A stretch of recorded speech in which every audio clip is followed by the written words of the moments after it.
I'm Matt Schultz. I'm the executive director of the historic Lansdowne Theater Corporation, which is a non-profit corporation that owns the Lansdowne Theater. And I've been a resident of Lansdowne since I was 8 years old. In 1968, my family moved to Lansdowne. It was a very different experience coming to this movie theater as a kid. And I do remember coming to see, I saw Lawrence of Arabia here in rerun, not first run. I'm not old enough for that. I saw Patton here, and I saw countless movies. I came here, I think I came here on my first date, and I think I kissed my first girl in the lobby by that door over there. I remember her name, but I'm not going to tell you what her name is.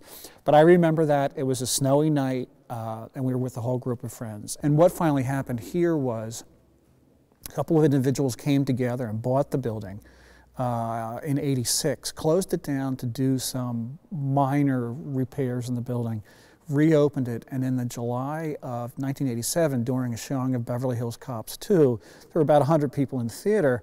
One of the things these guys didn't look at was the infrastructure in the building. So there's one location where electricity comes into the entire building, and that wiring caught on fire and started to smoke. And it was isolated, the smoke and the fire was isolated into one of the basements of the retail stores that are in the front of the building. So the fire never reached the auditorium or the theater. But it was enough that it just shut down the whole building.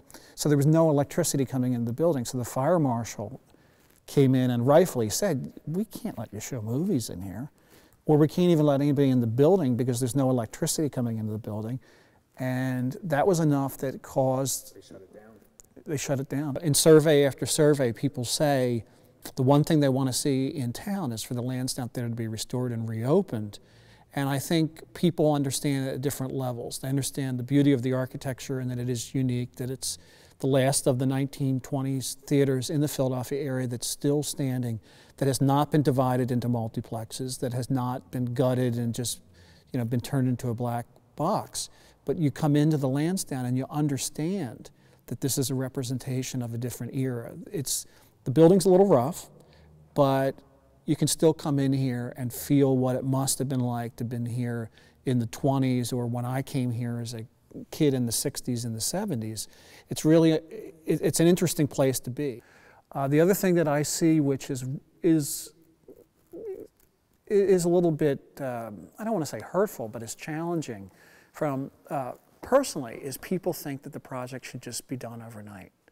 And I think that they fail to realize that it took a while for this building to get into this condition. It's going to take a lot of money to undo the condition that it's in now and to get it up and going. In this project, just like any project, you never get 100% of what you envisioned. There are realities of cost. There's realities of how much land we have to play around with here unimproved. We have to build an addition on the back, which is restricted by the amount of land we have in zoning codes and things like that. So you never really get 100% of what you want to do. But I think we're going to end up with one of the most unique spaces in the Philadelphia region. You think it's going to happen? Yeah, it's going to happen. There's a lot of stuff going on right now that the pieces are all coming together, and it's that Rubik's Cube that you're just waiting to turn to get it all lined up. The pieces are all there.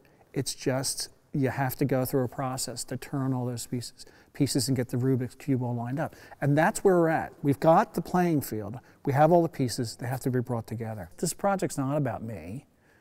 It isn't. I'm just lucky enough to be able to be here to be able to drive it. But it's not about me. So I am really looking forward to seeing what it does to people who come here to see a show and what it does to the community in which I've spent most of my life in. This place has that potential to change people's lives.